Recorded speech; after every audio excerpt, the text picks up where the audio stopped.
Hi, I'm Tom Scott. The Blues Brothers Band with lead singers John Belushi and Dan Aykroyd launched on April 22, 1978 as a bit on Saturday Night Live. I saw them on TV that night from my home in California. It never occurred to me that I would soon be a blues brother myself. Here's how it happened. Based on their success on Saturday Night Live, popular comedian Steve Martin invited them to open for him at the Universal Amphitheater in Los Angeles for a week starting September 9th of that same year. When I heard about it, my immediate thought was, I want to get backstage and hang out with my buddies in the horn section, Tom Malone and Lou Marini. I didn't have to work at that very long. A week before the gig, Tom Malone called me from New York and said his wife was set to deliver their child in the middle of that week, and could I sub for him until he got there? I was, needless to say, delighted by the invitation and immediately said, yes, of course. I didn't care about the financial arrangement. The prospect of hanging out with my friends and meeting some of the hottest comics on television was all that mattered. However, I did show up on opening night with my tour manager to negotiate for money should the subject arise. It was inappropriate to ask the other band members what they were making because they could each have different deals, and who knew? John and Danny were very friendly as they welcomed me into the band, if only as a temporary replacement.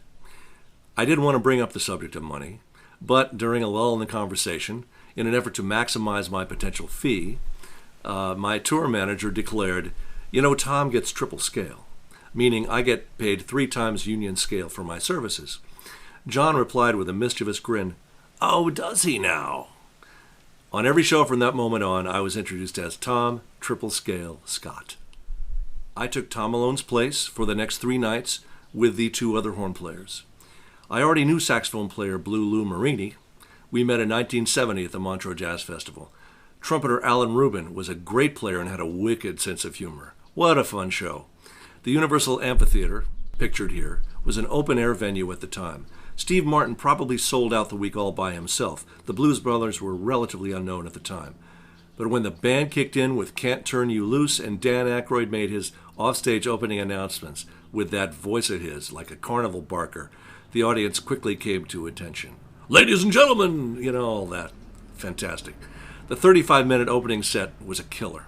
The band swung furiously, and the reaction of the audience was what we used to call a trout crowd, meaning the entire audience was dumbstruck, mouths open like a trout on the hook.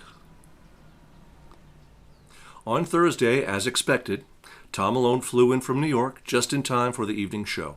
I was already there, so I prepared to bow out and give Tom his place back. But I must have made a good impression on John and Danny. Belushi came over to me and announced, "Let's just make it 4 horns instead of 3. Tom, you're a blues brother." And with that brief pronouncement, I became an official member of the Blues Brothers Band. We posed for a picture backstage. John told us to look pissed off, so we did.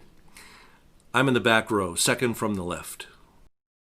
The Blues Brothers did one more gig before the movie began shooting. It was at the legendary Rock Arena Winterland in San Francisco, opening for the Grateful Dead on New Year's Eve. You can imagine what that must have been like. Crazy. The video can be seen on my YouTube page and elsewhere. I remember that after the gig, John got dosed with something and had to be carried back to the hotel. Now, about the movie. When I was first invited to be in it, I had reservations. Having worked for several years in the motion picture business already, I sort of knew what would be in store for me if I said yes. Would it have been cool to be in the Blues Brothers movie? Absolutely. What then was the downside? Well, being a supporting player in a movie meant a whole lot of waiting in a hotel room or a movie trailer for hours or days or even weeks at a time, waiting to be called to the set. I had several other projects going on at the time, and a lengthy commitment of that kind just didn't seem to make sense to me. 2 other Blues Brothers passed on the movie for similar reasons, pianist Paul Schaefer and drummer Steve Jordan. However, believe it or not, the movie managed to come out without us and be a huge hit. At the same time, the live concert album we did, which was called Briefcase Full of Blues, was released and reached the top of the record charts. Belushi was understandably thrilled.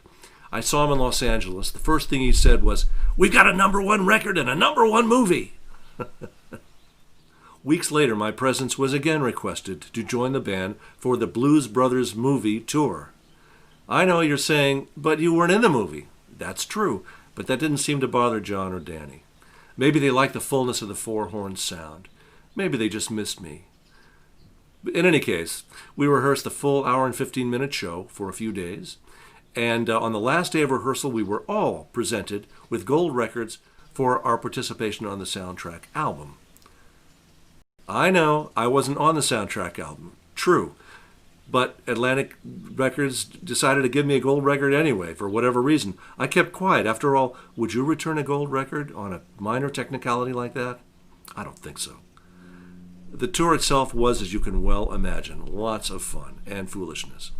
For example, every day without fail, our bassist, Doug Dunn, had a proclamation he would deliver. He would pick a time when we were all together, in a hotel lobby or on a bus, and out came that bellowing voice. "The word of the day is legs. Spread the word." Silly, but not untypical of the general tone of the tour. Wacky, with a lot of laughs and a lot of fun music. 7 years later, and 5 years after John Belushi's passing, I got a call from Dan Aykroyd. He had a special event in which he was fronting a new band. The so-called new band was really the old band, with a classic new Aykroyd name, the Elwood Blues Piece of the Rock Show Band and Review. He had become part owner of the Hard Rock Cafe in New York and wanted to kick off the first day of a public stock offering on the American Stock Exchange by performing live, April 24th, 1987. As requested, we showed up very early and very tired at 8 in the morning. Our show was to take place before the stock exchange opened. The horn section, Rubin, Marini, Malone, and me, did a kind of a group warm-up backstage, where we played the same tune all together. Afterwards, Danny walked over and said, "The Blues Brothers horns, the sound of cold blue steel, so hard a cat can't scratch it."